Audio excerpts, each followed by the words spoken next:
10 দিন, এই 10 দিন আল্লাহ রাব্বুল আলামিনের নিকট সব মাসের চাইতে উত্তম দিন। এই 10 দিন কোন 10 দিন?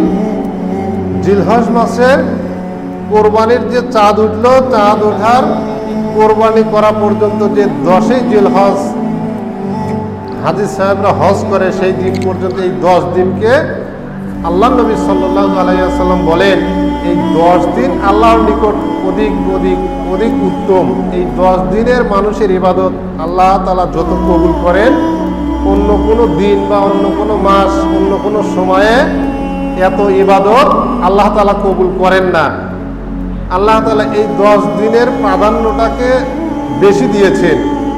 এখন প্রশ্ন হলো, আমরা জানি যে রমজান মাসের যে শেষ 10 দিন লাইলাতুল কদর ধরা হয়, সেই 10 দিনের মর্যাদা কোরআন এবং হাদিসে অনেক বর্ণিত হয়েছে যে সেই 10 দিনের মর্যাদা আল্লাহর কাছে অধিক প্রিয়।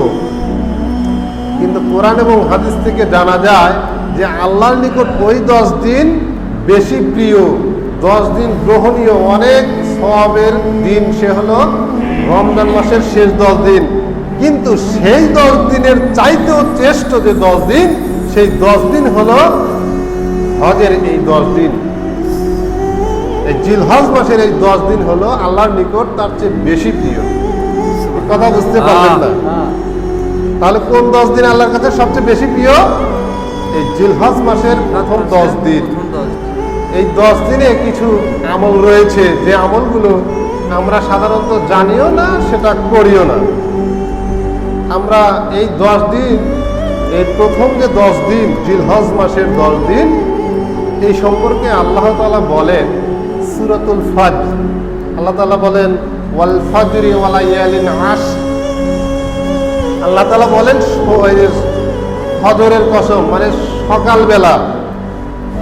সকালবেলার কসম। ওয়াল ফজর মানে কি? সুবহে সাদিকের সময় আমরা ফজরের সালাত আদায় করি, মানে আল্লাহ তাআলা এই ফজরের সকালবেলার কসম দিয়ে বলেছেন ওয়া লায়ালিন আশর।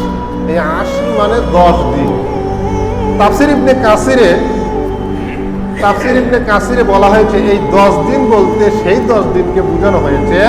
এই 10 দিন হলো জিলহজ মাসের প্রথম 10 দিন। কোন 10 দিন? এই 10 দিন হলো জিলহজ মাসের প্রথম 10 দিন।